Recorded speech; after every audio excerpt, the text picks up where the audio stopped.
Welcome, friend. I am so glad you are here right now. Not later, not when things are better, right now, in this exact moment, with everything that is weighing on your heart today. Wherever you are sitting, on your bed with the curtains still closed, on the floor of your bathroom, at your desk, staring at a screen full of unfinished work, I want you to know something. This quiet space was built exactly for this kind of day. The kind of day where nothing feels right. The kind of day where you keep asking yourself why everything is so hard. Take one slow breath with me, in through your nose and out through your mouth. Good. You just did something kind for yourself, and that matters more than you know. Today, I want to talk about something that most people carry silently, the pressure to be perfect. It follows us everywhere, doesn't it? It sits beside us at breakfast when we forget to reply to an important message. It stands behind us at work when we make a small mistake in front of everyone. It whispers in our ear at night when we replay the day and circle every moment where we felt we were simply not enough. And on some days, days exactly like today, that pressure becomes so heavy that even the smallest task feels impossible. You look at your to-do list and feel shame instead of motivation. You think about the people in your life and feel like you are letting them all down. You scroll through your phone and everyone else seems to be living so smoothly, so confidently, so perfectly. And somewhere inside that noise, a tired voice asks, "Why can I not just get it right?" I want you to pause right there. Put your phone face down for a moment. Relax your jaw, unclench your hands, because I am not going to tell you to try harder today. I am not going to give you a 5-step plan to become more productive by the weekend. Instead, I want to offer you something far more valuable. I want to offer you the truth. And the truth is this: you were never supposed to be perfect. Not today, not any day. Let us walk gently through 5 quiet reminders together. Take them slowly. There is no rush here. The first reminder: a cracked cup can still hold warmth. I want you to think about your favorite old mug, the one you always reach for first in the morning. Maybe it has a small chip along the edge. Maybe there is a thin crack running down one side from the time it slipped off the counter. It is not perfect. It never was. And yet, every single morning, it holds your tea or your coffee without complaining. The warmth moves through it and straight into your cold hands. It does not refuse to work because it is damaged. It simply does what it was made to do, quietly, faithfully, every single day. You are like that cup, friend. You are not broken because you made a mistake today. You are not less valuable because something did not go the way you planned. You are simply a person who has been used, who has been carried through mornings and late nights and difficult seasons. And you still show up. You still hold warmth for the people around you. Even on your worst days, you give more than you realize. Now think about the things in your life that you treasure most. Your favorite old book with the folded corners, the worn-out jacket that still feels like home, a handwritten note from someone who loves you with a spelling mistake and messy handwriting and all. None of these things are perfect, but they are the ones you would never throw away. Your imperfection is not a flaw to fix. It is part of what makes you real, and real things are always more beautiful than perfect ones. The second reminder: even the greatest musicians hit the wrong note. Picture a concert pianist. She has spent 20 years of her life practicing, thousands of hours, missed holidays, early mornings. She walks onto a stage in front of 1,000 people and sits down at a grand piano under a single warm light. And then, in the middle of the most delicate, beautiful passage, her finger lands on the wrong key. One wrong note in a sea of thousands. Does the music collapse? Does the audience stand up and leave? Does she stop and cry and refuse to continue? No, she keeps playing. Her hands move forward. The melody continues. And the people sitting in that dark hall, most of them never even heard the mistake, because they weren't listening for errors. They were listening for feeling. This is exactly how the people who love you listen to your life. They are not sitting nearby with a notebook, recording every time you said the wrong thing, or lost your patience, or forgot something important. They are watching the whole concert. They feel the effort in your hands. They hear the love underneath the notes you do play correctly every single ordinary day. One difficult day does not erase your kindness from last Tuesday. One harsh word does not cancel out 100 gentle ones.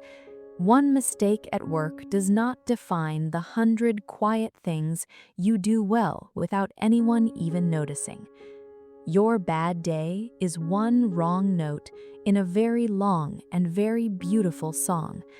Keep playing, friend. The music is still going. The third reminder: the seed does not apologize for being underground.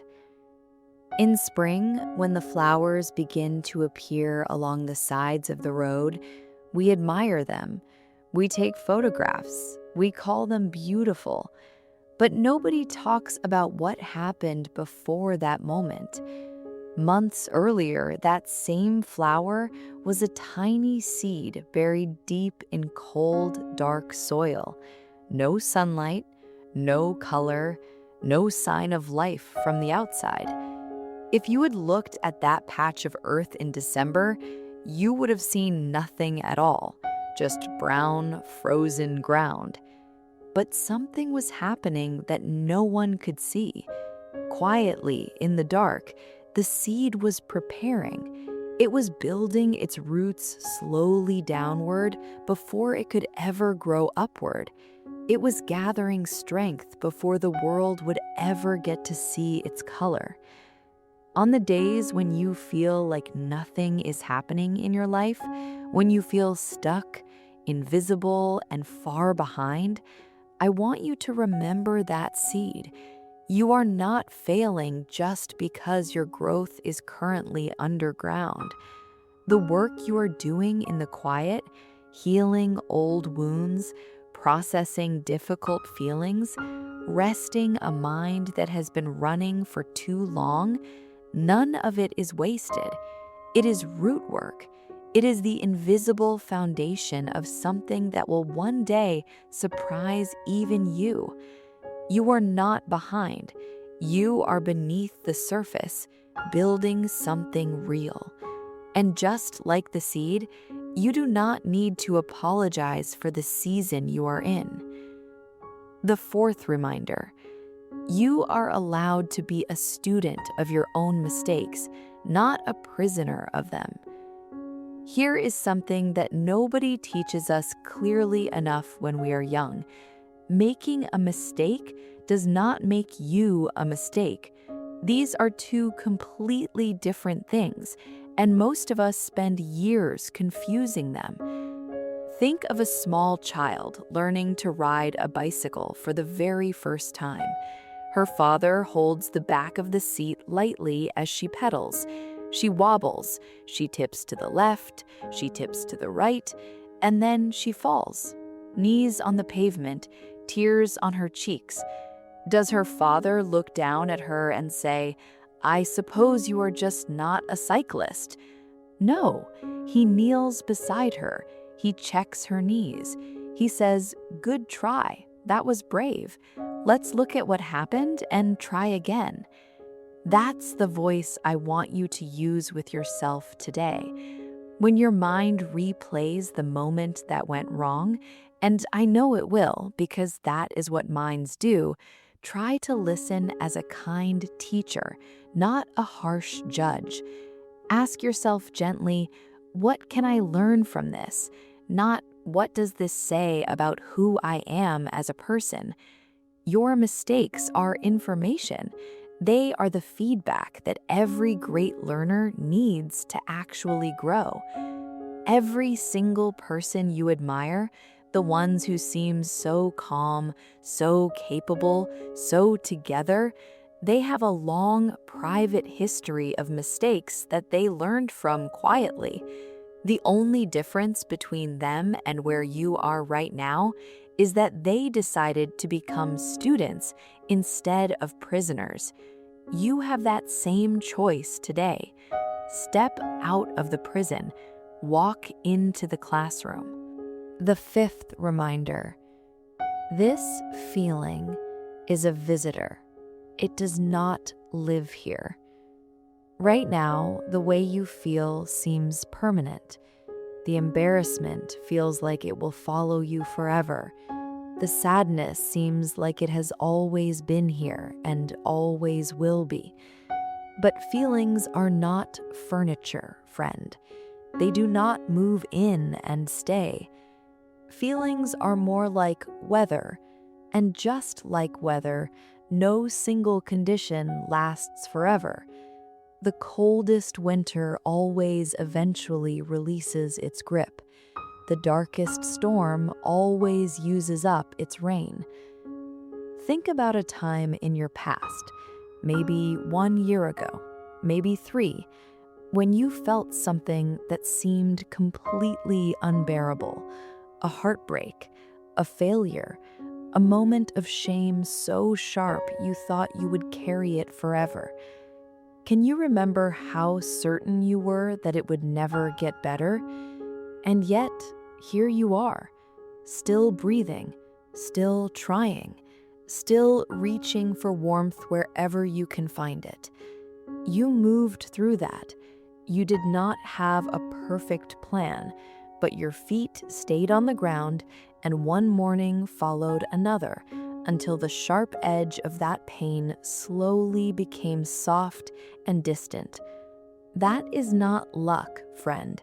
That is you. That is the quiet, stubborn, remarkable strength that lives inside an ordinary person who simply refuses to stop. What you are feeling today is real. I am not asking you to pretend otherwise, but it is visiting. It is not staying. And while it's here, you are allowed to sit with it without fighting it. Offer it a chair, give it a moment, and know that when it is ready, it will quietly pick up its things and walk out the door, the way all visitors eventually do. We have traveled a long way together since we first began. Take a breath, feel your shoulders. Are they a little lower than before? Is there just a little more space inside your chest? Before you step back into your day, I want to leave you with one small practice. Tonight, when the light is low and the day is finally behind you, take a piece of paper or open a blank note on your phone and write down 3 things. Not 3 things you accomplished, not 3 things you're proud of. Just 3 things that happened today that were not completely terrible. Maybe someone smiled at you. Maybe you ate something warm. Maybe you made it to the end of this without giving up. These are not small things. On heavy days, these are everything. And if you feel comfortable, finish this sentence in the comments below. Today was not perfect, but I noticed. When you share that, you are not just helping yourself, you're leaving a small light on for the next person who finds this space on their difficult day. Now, before you truly go, I want you to try something, just for 60 seconds. Place both of your hands flat on your lap. Feel the weight of them resting there, warm, steady, still. Now look down at your hands for a moment. Really look at them. These hands made your bed this morning, or maybe they didn't, and that's okay too. These hands have held people you love. They have written words, made food, wiped tears, your own and maybe someone else's. These hands have carried so much without ever being asked. They are not perfect hands. They have scars and dry skin and maybe chipped nails, but they are your hands, and they are still here, still warm, still yours. If your hands could speak to you right now, I think they would say, "We are tired too, but we are not done. We will keep showing up for you. Just please be a little kinder to us. Be a little kinder to the person we belong to. You deserve that kindness, friend. Not someday, not when you finally have everything figured out. Right now, today, exactly as you are." Friend, the world will never stop asking you to be more. That voice is not going away, but you get to decide on days like today whether you listen to that voice or whether you choose this quieter, kinder one instead. You are not behind, you are not broken, you are not failing. You are a person having a hard day inside a hard world, doing the quiet, invisible, underappreciated work of simply continuing. And continuing when everything in you wants to stop is one of the most courageous things a human being can do. The sun does not shine less brightly because a cloud passed in front of it today, and you are not less worthy of love because today was not your best. Tomorrow, the clouds will shift. The light will find you again. It always does. Until then, rest here a little longer if you need to. This space is not going anywhere, and neither am I. Go gently now. Drink some water. Rest your eyes. Goodbye for now, friends.